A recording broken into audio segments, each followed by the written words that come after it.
Hello friends, let us now learn all the sites where cuboidal epithelium is seen. Cuboidal epithelium is seen in the follicles of thyroid gland and ducts of many glands, on the surface of ovary, that is germinal epithelium is nothing but cuboidal epithelium.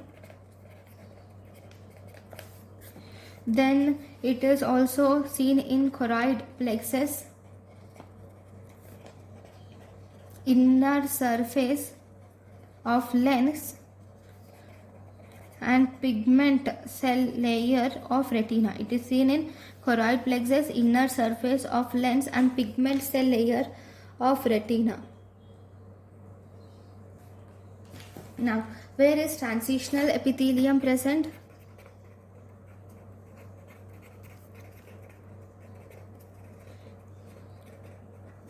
Transitional epithelium is present in renal pelvis, calyces, ureter, urinary bladder.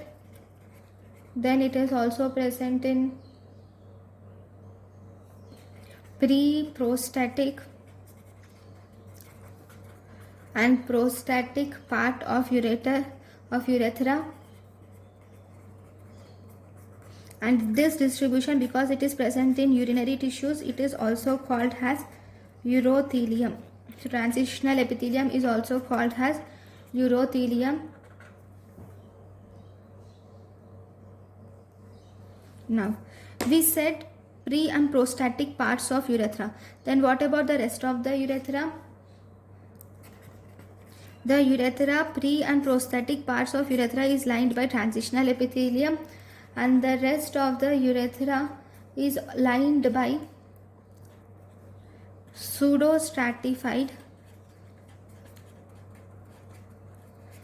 columnar urethra. So we will see all the urethral parts, that would be better. Okay, urethra. Okay, this urethra has three parts, right? Three parts. One, we have it has four parts, right? Prostatic urethra or pre-prostatic urethra. This part has transitional epithelium, whereas the membranous urethra, this has pseudostratified columnar epithelium, whereas the whole penile urethra is also has penile urethra or spongy urethra. This also has the pseudostratified columnar epithelium, but here the proximally it is pseudostratified columnar epithelium. But if you to see it distally, it is stratified squamous epithelium is present distally. So penile urethra, proximally you have pseudostratified columnar epithelium, and distally you have stratified squamous epithelium. Distally where? Distally near the external orifice. You will have stratified squamous epithelium. So these are the different epithelium. Okay, now this is about urethra. Now let us see the epithelium which is present in the kidney. Okay, before kidney we have seen urethra. Above urethra we will have renal pelvis, calyces, ureter, urinary bladder, and also pre-prostatic and prostatic part of urethra. All these are lined by transitional epithelium. Okay, now we will see the parts of the kidney. So if you see the kidney, proximal convoluted tubule, this has cuboidal, this is lined by cuboidal epithelium with prominent brush border. It is lined by cuboidal epithelium with prominent brush border. Then if you see the ascending limb and descending limb of loop of Henle, this is lined by the, actually ascending limb of descending limb of thin loop of Henle is lined by simple squamous epithelium, whereas the thick part, thick ascending limb of loop of Henle, it is lined by simple cuboidal epithelium. Then if you see the collecting duct is again lined by, before collecting duct we have distal tubule. Distal convoluted tubule is lined by simple cuboidal epithelium, and after distal convoluted tubule you will have collecting duct, and this collecting tubule is lined by again simple cuboidal epithelium, and finally the collecting tubule is lined by simple cuboidal, and finally the collecting duct is lined by simple columnar epithelium. So these are the different epithelium lining of the kidney. Okay, next if you see cornea is lined by non-keratinized, it is lined by non-keratinized stratified squamous epithelium. Cornea is lined by non-keratinized stratified squamous epithelium.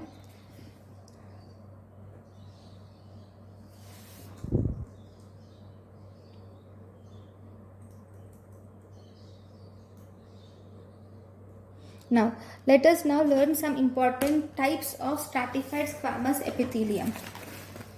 Now stratified squamous epithelium, I forgot to explain this. Stratified squamous epithelium, it is divided into two types. One which is keratinized stratified squamous epithelium. Second, we have non-keratinized stratified squamous epithelium. So in keratinized stratified squamous epithelium, you will see presence of keratinization. So this is present in tissues which high level of abrasion and drying. Where there is high levels of abrasion and drying, you will see this stratified squamous epithelium, which is keratinized. Okay, keratinized stratified squamous epithelium is present in entire epidermis. It is present in mucocutaneous junction. It is present in entire epidermis, mucocutaneous junction of lips, nostrils, and it is also present in distal anal canal. Then this keratinized stratified squamous epithelium is also present on outer surface of tympanic membrane.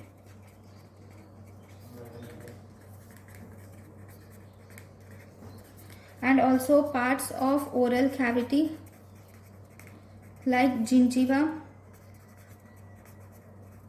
hard palate, and filiform papillae. It is present in gingiva, hard palate, and filiform papillae, which is present on the anterior part of dorsum of tongue. It is present on anterior part of dorsal surface of tongue. So these are the different parts of keratinized epithelium. Now if you see the non-keratinized epithelium, non-keratinized epithelium is seen in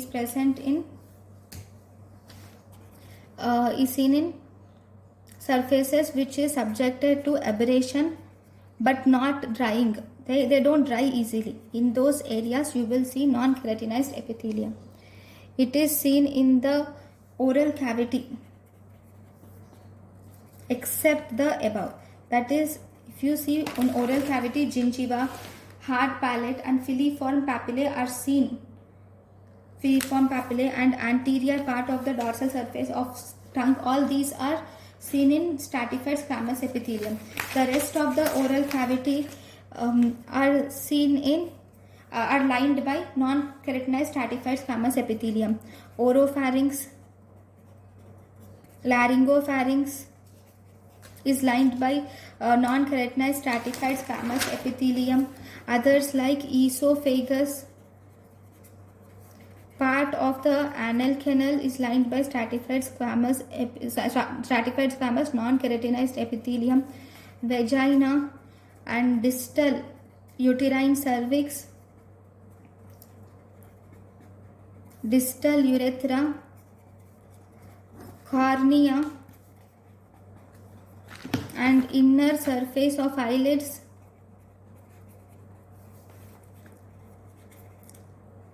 and vestibule of nasal cavities. All these are lined by stratified squamous non-keratinized epithelium. So this is about the important points about the two different types of stratified squamous non-keratinized epithelium. Now we will see the glands, some glands and their lining epithelium. So if you see the glands and their lining epithelium, so first we will have sebaceous glands. Actually not glands, ducts of the glands. Okay, so if you see, duct of sebaceous gland is lined by stratified squamous epithelium. Duct of sebaceous gland is lined by stratified squamous epithelium. Then duct of sweat gland,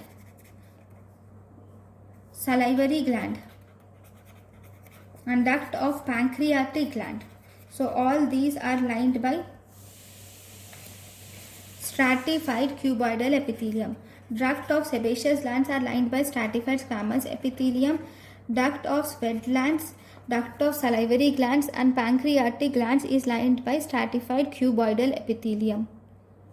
Then what about the serous cavities?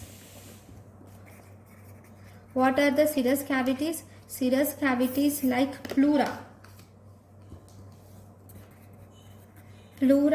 peritoneum are lined by simple squamous epithelium.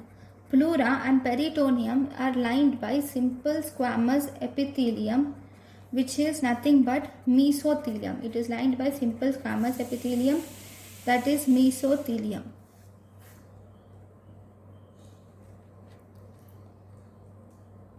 Then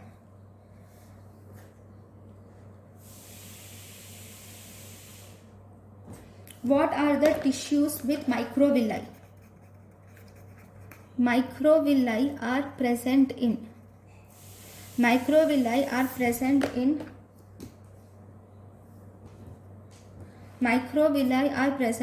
duodenum, gallbladder and PCT. Duodenum, gallbladder and PCT, we have microvilli. The thing is, duodenum has simple columnar with regularly arranged microvilli. Okay, then gallbladder is also simple columnar, but it is irregularly arranged microvilli, whereas PCT is simple cuboidal with microvilli. So these are the differences between the microvilli in duodenum, gallbladder and PCT. Now,